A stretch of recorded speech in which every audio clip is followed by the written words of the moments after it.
25,001 تو میں فائدے میں رہا، آپ فائدے میں رہے۔ تو یہ دعوت کا کام صحابہ کو سمجھ میں آ گیا۔ انہوں نے کہا کہ ہم جو کچھ بھی کر لیں، جو کچھ بھی کر لیں گے، وہاں تک نہیں پہنچ سکتے جو دعوت کی برکت سے ہم پہنچ سکتے۔ حدیث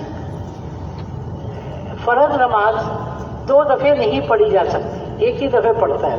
ابھی مغرب کی نماز پڑھی نا آپ کہیں گے جی فرض نماز میں بہت ثواب ملتا ہے، دوبارہ بھی پڑھ لو، پڑھ سکتے ہیں؟ نہیں پڑھ سکتے، مگر آپ نے محنت کر کے 100 آدمیوں کو آمادہ کر لیا کہ وہ نماز پڑھیں، تو آپ کو 100 آدمیوں کا مغرب کے فرض پڑھنے کا ثواب مل جائے گا۔ اتنا آسان معاملہ ہے۔ صحابہ کو یہ سمجھ میں آیا اور ہمیں یہ سمجھ میں نہیں آ رہا، پتہ نہیں کیا ہو۔ اللہ کرے مجھے بھی سمجھ میں آ جائے، آپ کو بھی آ جائے۔ تو میں نے یہ عرض کیا کہ اللہ نے دعوت کا کام دیا، بہت آسان کیا، اور یہ دین بہت آسان ہے، اس کے اوپر ہر آدمی آ سکتا ہے، کوئی ایسا نہیں ہے جو نہیں آ سکے۔ مگر دعوت کے کام کے ساتھ ہمارے حضرت مولانا عمر صاحب فرماتے تھے کہ اس کے اندر اخلاق کا ہونا ضروری ہے۔ بد اخلاق آدمی دعوت کا کام نہیں کر سکتا۔ کیا نہیں کر سکتا؟ اخلاق کے ساتھ جتنا اخلاق ہمارا اعلیٰ ہوگا، وَإِنَّكَ لَعَلَىٰ خُلُقٍ عَظِيمٍ وَإِنَّكَ لَعَلَىٰ خُلُقٍ عَظِيمٍ، آپ کے اخلاق سب سے اعلیٰ ہیں۔ جتنے اعلیٰ اخلاق والا ہوگا اتنا دین کا کام زیادہ کر لے گا۔ ہم سب اپنے اخلاق کو اخلاق نبوی سے تبدیل کریں، اس کے رنگ میں اخلاق نبوی کے رنگ کے اندر اپنے ہم عادتوں کو بدلیں۔ پھر کیا ہوگا دیکھیں، آپ کی خوشبو اتنی پھیلے گی، ہر آدمی آپ کے پاس خود آئے گا اور آپ کی بات سن کر وہ اس باتوں پہ عمل کرے گا۔ اخلاق بلند، یہی اخلاق کی برکت ہے۔ حدیبیہ کے موقع پر صحابہ کی تعداد کتنی تھی؟ مکے سے چلو نکلتے، مکے سے مدینہ آئے تو مسلمانوں کی تعداد کتنی تھی؟ 40۔ کتنی تھی؟ 40۔ ایک موقع پہ نبی نے کہا کہ گنتی کرو، صحابہ کہنے لگے یا رسول اللہ آپ ڈر رہے ہیں اس بات سے کہ ہم پھسل نہ جائیں؟ یا رسول اللہ ہم پھسلیں گے نہیں، ہم جمے رہیں گے۔ نبی نے فرمایا نہیں، ویسے ہی گنتی تو کرو۔ گنتی کی گئی تو 600 تھے۔ پھر نبی نے گنتی کروائی حدیبیہ کے موقع پر صحابہ کی تعداد کتنی؟ 1400۔ کتنی تھی؟ 1400۔ مگر صحابہ اور نبی اخلاقیات والے تھے۔ پھر کیا ہوا؟ فتح مکہ آیا۔ فتح مکہ کے اندر مسلمانوں کی تعداد کتنی بن گئی؟ 10,000۔ 1 سال کے بعد تبوک آیا۔ تبوک کے اندر تعداد میں اختلاف ہے، 30، 40، 70، مانا 30,000 لگا لو کہ تبوک کے اندر 30,000 تھے۔ اب یہ مسلمان بھی اور نبی بھی اخلاقیات کے ساتھ برتاؤ کر رہے ہیں لوگوں کے ساتھ۔ تو پھر کیا ہوا؟ جب آپ نے حج کیا تو اب اس کے اندر تعداد کتنی ہو گئی؟ 1.5 لاکھ کی ہو گئی، 1,24,000 کی ہو گئی۔ یہ دین جو پھیلا ہے کس سے پھیلا ہے؟ اخلاق سے۔ صرف یہ نہیں ہے کہ ہم جا کے دعوت دے دیں بس، نہیں، اس کے دکھ درد کے اندر ہم شریک بھی ہوں، اخلاقیات کے ساتھ معاملہ بھی کریں۔ اور جتنا قیامت کے دن سب سے زیادہ قیمتی چیز کیا ہوگی؟ میزان کے اندر، ترازو کے اندر انسان کے اخلاق ہوں گے۔ انسان کے اخلاق قیامت کے دن سب سے زیادہ بھاری ہوگی۔ تو نبی اکرم صلی اللہ علیہ وسلم نے، صحابہ نے اخلاقیات کے ساتھ برتاؤ کیا، نتیجہ کیا نکلا؟ چند سالوں کے اندر پوری دنیا تو نہیں کہا جا سکتا، حجاز مقدس کے اندر دین پھیل گیا۔ ٹھیک ہے، انشاءاللہ کریں گے اخلاقیات کے، ہمارے اندر غصہ ختم کریں ہم اللہ کے لیے، غصے کے ساتھ دعوت نہ دیں، نرمی کے ساتھ۔ دائی کی ہر چیز نرم ہوگی، دائی کی ہر چیز نرم ہوگی، اس کا بول بھی نرم ہوگا، اس کی ہر چیز کے اندر نرمی ہوگی۔ اور نرمی کی کوئی شکل ہو تو میرے نبی نے کہا کہ دنیا کی سب سے زیادہ خوبصورت شکل کس کی ہوگی؟ نرمی کی ہوگی۔ نرمی کی شکل سب سے زیادہ خوبصورتی ہوگی۔ تو اگر ہم نے دعوت دی، اخلاقیات کے ساتھ دی، نتیجہ کیا نکلے گا؟ جتنا باطل دنیا کا ہے اللہ اس کو بھی ختم کریں گے اور قیامت تک کے لیے اللہ ترتیب بنا دیں گے۔ بس آخری بات عرض کر رہا ہوں، توجہ کیجیے۔ نبی اکرم صلی اللہ علیہ وسلم کو کہاں مبعوث کیا گیا؟ مکے میں۔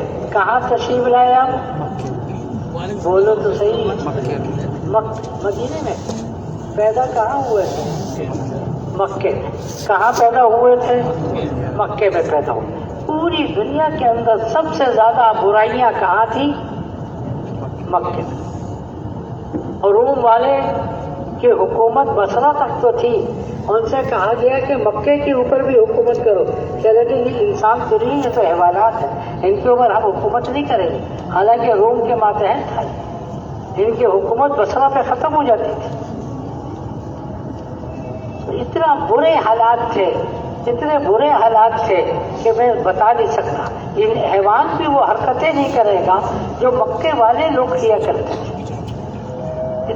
شر القرون کا زمانہ تھا، بہت برا زمانہ، ایسا برا زمانہ تھا زمین آسمان نے اتنا برا زمانہ نہیں دیکھا۔ مگر نبی اکرم صلی اللہ علیہ وسلم کو مکے میں بھیجا گیا، بتایا گیا قیامت تک جتنا بھی برا علاقہ ہو تم محنت کرو گے دعوت کی تو اللہ مکے والوں کو بدل سکتے ہیں، اللہ اس علاقے والوں کو بھی بدل سکتے ہیں۔ مولانا الیاس صاحب رحمۃ اللہ علیہ نے محنت جو شروع کی دہلی کے اندر نہیں شروع کی، کہاں پہ شروع کی؟ میوات۔ میوات بھی ملتے جلتے تھے کس سے؟ مکے والوں سے۔ بہت بری حالت تھی، کہنے کو تو مسلمان تھے مگر اسلام کی کوئی چیز ان کے اندر نہیں تھی، ایک دو کے علاوہ کوئی چیز نہیں۔ ایسی محنت کی مولانا الیاس صاحب نے مدینے میوات والوں کو بدل دیا۔ میں تھا نظام الدین میں ایک وقت میں، مجھے پتہ چلا کہ میوات کے علماء کا جوڑ ہو رہا ہے نظام الدین۔ میں نے تو سر پکڑ لیا، وہاں پہ تو کوئی کلمہ پڑھنے والا نہیں تھا، اب وہاں کے علماء آ رہے ہیں یہاں پر۔ بہت بڑی تعداد آئی علماء کی، بہت بڑی تعداد آئی علماء کی۔ ان کا 3 دن کا جوڑ تھا نظام الدین۔ اچھی بات۔ ایسی میں قیامت تک جتنے بھی برے حالات ہو ہم مایوس نہیں ہوں گے، ہم محنت کریں گے، اللہ انشاءاللہ کیا کریں گے؟ تبدیلی لے آئیں گے۔ میں یہ بتانا چاہ رہا ہوں کہ مکے والوں کو اللہ نے بدلا۔ کیسا بدلا؟ آخری نبی سے پہلے کون آئے تھے؟ عیسیٰ علیہ السلام۔ کون تھے؟ نبی اکرم صلی اللہ علیہ وسلم سے پہلے کون آئے تھے؟ عیسیٰ علیہ۔ تقریباً 571 سال گزر چکے تھے، 600 سال۔ 600 سال تک کوئی دنیا پہ محنت نہیں ہوئی، خاص کر کے مکہ مدینہ تو بنجر ہو چکا تھا۔ محنت کی نبی اکرم صلی اللہ علیہ وسلم نے کتنے سال؟ 23 سال۔ کتنے سال محنت کی؟ 23 سال۔ اللہ نے 600 سال کا باطل ختم کر دیا۔ کتنا کر دیا؟ کتنے سال کا؟ 600 سال کا باطل ختم کر دیا۔ کتنی محنت کے اوپر؟ 23۔ پھر اللہ نے قیامت تک کے لیے ترتیب بنا دی کہ اگر یہ 23 سال کے اندر جو محنت ہوئی ہے، اگر اس طرح تم محنت کرو گے تو قیامت تک دین کا نقشہ پھیلتا رہے گا۔ نہیں بات سمجھے؟ 23 سال کی محنت کے اندر 600 سال کا باطل ٹوٹا۔ 23 سال کی محنت کے اندر اللہ نے ہمیں ایک نظام دے دیا، ایک کارخانہ دے دیا جو قیامت تک دین کو پھیلاتا رہے۔ اگر اس ترتیب پر ہم چلتے رہے قیامت تک نظام بنتا رہے گا۔ کتنا آسان ہو گیا۔ تو ہم بھی اگر اسی ترتیب پر جو ترتیب نبی نے کی اور جو ترتیب صحابہ نے چالو رکھی، باقی رکھی، کریں گے تو انشاءاللہ قیامت تک دین باقی رہے گا اور دین پھیلتا رہے گا۔ اور اللہ کرے کہ اللہ پوری دنیا کے اندر دین کی سورج کو طلوع فرما دے۔ جب بہت زیادہ اندھیرا ہو جاتا ہے، کیا مطلب رات ہو گئی ہے، اس کے بعد انتظار کرو سورج نکلتا ہے تو پوری دنیا کے اندر اندھیرا ہے کفر کا، پوری دنیا کے اندر اندھیرا ہے کس کا؟ جھوٹ کا، ہر بری چیز کا اندھیرا ہو گیا. اللہ نے چاہا کچھ دنوں کے بعد اب سورج طلوع ہونے والا ہے. کس کا؟ ہدایت کا سورج طلوع ہوگا. اور اللہ مجھے اور آپ کو ذریعہ بنا لے. ایک قرآن کی آیت مجھے یاد آ گئی. میں تو 3 دفعہ اپنا بیان ختم کرتے آگے نکل جاتا ہوں آپ کی توجہ کی برکت سے. فلما نسوا ما ذكروا به فتحنا عليهم ابواب كل شيء حتى اذا فرحوا بما اوتوا اخذناهم بغتة فاذا هم مبلسون وقضي دابر القوم الذين ظلموا والحمد لله رب العالمين. اس آیت کو یاد کر لیں، بڑی تسلی والی آیت، قرآن کی آیت. یہ کوئی حدیث نہیں ہے. آپ کہیں گے جی تبلیغ والے تو ضعیف روایتیں سنا دیتے ہیں. ہاں، قرآن کو کوئی ضعیف کہہ سکتا ہے؟ ایک لفظ کا بھی انکار کرنے والا کافر ہو جائے. فلما نسوا ما ذكروا به فتحنا عليهم ابواب كل شيء حتى اذا فرحوا بما اوتوا اخذناهم بغتة فاذا هم مبلسون. ایک وقت ایسا آتا ہے چاروں طرف سے گمراہیاں ہوتی، باطل والے دندناتے ہیں. یہ مولانا عمر صاحب کا ترجمہ ہے. باطل والے دندناتے ہیں اور حق والے دیوار کی طرف لگ جاتے ہیں. معاشرے میں حق والوں کی کوئی حیثیت نہیں ہوتی. باطل لوگوں کی لوگ عزت کرتے ہیں، باطل لوگوں کے لوگ اچھلتے رہتے ہیں، حق والوں کو کوئی پوچھتا ہی نہیں. مگر دین کا کام کرنے والے دین کی محنت کرتے رہتے ہیں، دین کی محنت کو نہیں چھوڑتے.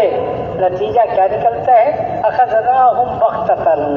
یہ جملہ یاد رکھیے، اخذناہم بغتۃ، ہم ان کو اچانک پکڑ لیتے ہیں. بغتہ عربی زبان میں بغتہ کہتے ہیں اچانک. اخذناہم بغتۃ، ہم ان کو اچانک پکڑتے ہیں. کون؟ جو باطل والے دندناتے ہیں اور حق والوں کو سائٹوں پہ لگا کے رکھتے ہیں، ان کی بات بھی نہیں سنی جاتی. اخذناہم بغتۃ، مگر یہ دعوت دینے والے سب کی ہمدردی میں دعوت دیتے رہتے ہیں. اخذناہم بغتۃ، تو اللہ ان کو اچانک پکڑتے ہیں. فاذا هم مبلسون، پھر کیا ہوتے؟ مایوس ہو جاتے، کوئی بھاگنے کی جگہ بھی نہیں ملتی. فاذا هم مبلسون. دنیا میں کتنے بادشاہ آئے جو کہتے تھے کہ بڑی ہماری طاقت ہے.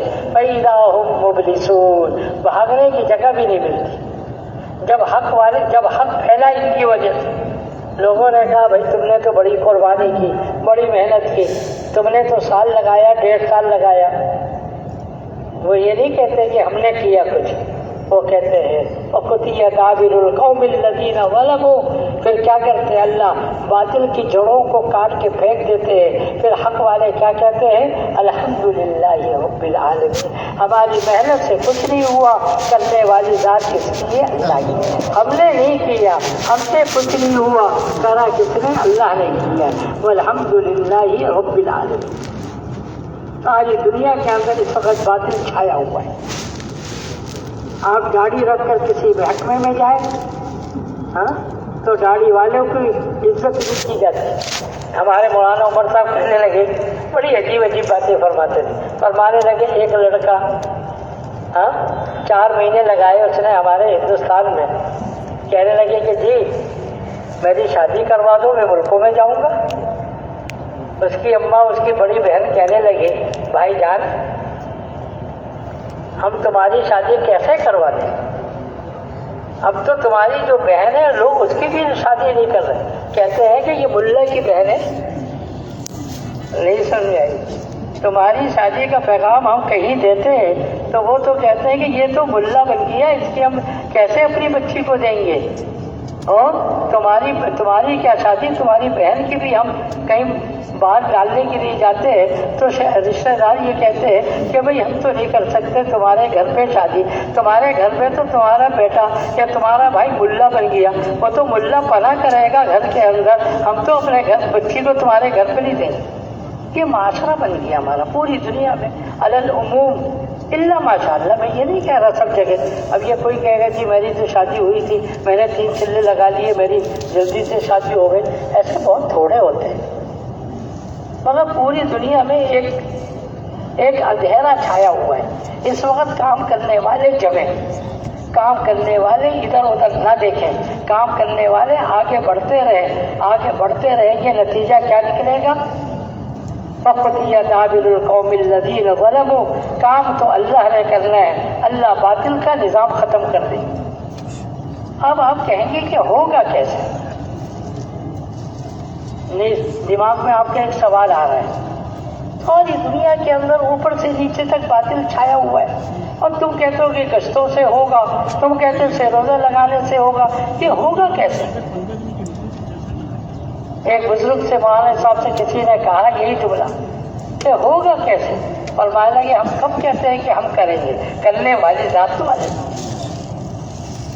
ہم اپنے سے کرنے کو نہیں کہہ رہے، ہم تو اللہ کے کرنے سے کہہ رہے ہیں کہ اللہ کریں گے، اور اللہ ان اعمال پہ کریں گے جو اعمال نبی اکرم صلی اللہ علیہ وسلم امت کو دے کے گئے تھے۔ اس کے علاوہ کوئی اور عمل نہیں ہے جو نبی اکرم صلی اللہ علیہ وسلم نے اپنی 23 سالہ زندگی میں ہمیں دیا، 23 سالہ نبوت کی زندگی میں ہمیں دیا۔ 600 سال کا باطل اللہ نے 23 سالہ محنت سے توڑا، اور قیامت تک کے لیے اللہ نے نقشہ بنا دیا کہ قیامت تک دین پھیلے گا تو اس ترتیب سے پھیلے گا جو ترتیب میں نے اپنے حبیب جناب رسول اللہ صلی اللہ علیہ وسلم کو دی۔ ٹھیک ہے، کریں گے انشاءاللہ، ادھر ادھر تو نہیں بھٹکیں گے۔ لوگ کہیں گے یوں کرو یوں کرو، ہم اپنی عقل پہ نہیں چلیں گے، ہم تو وہ چلیں گے جو کہ ہمارے نبی نے بتایا۔ اس کو یاد رکھیں، لوگ بڑے اچھے اچھے طریقے بتائیے، یہ کرو، اللہ نے دین دیا ہے، اور اللہ نے ہی دین کی محنت اپنے نبی کے ذریعے سے ہمیں دی، اس کے علاوہ ہم کسی اور جگہ نہیں دیں۔ انشاءاللہ اسی محنت سے اللہ نے مکے کا باطل کو توڑا، اسی محنت کی برکت سے اللہ نے روم کے باطل کو توڑا، اسی کی برکت سے اللہ نے کسرے کی حکومت کو توڑا۔ یہی وہ دعوت ہے جس کی برکت سے اللہ پوری دنیا کے اندر دین کو عام کرے گا۔ مگر ہم دعویٰ نہیں کریں گے ہماری محنت سے کچھ ہوا، وہ تو اللہ کی ذات ہے، اللہ کرے، مگر یکسوئی کے ساتھ محنت میں لگے رہیں۔ یہ بڑی محنت، بڑی یکسوئی کے ساتھ محنت میں لگنے کا وقت ہے، کریں گے انشاءاللہ۔ اب ذرا جمے رہیں، بیٹھے رہیں، تشکیل تک بیٹھے رہیں، اور تشکیل کے بعد پھر اپنی ترتیبیں بنائیں گے۔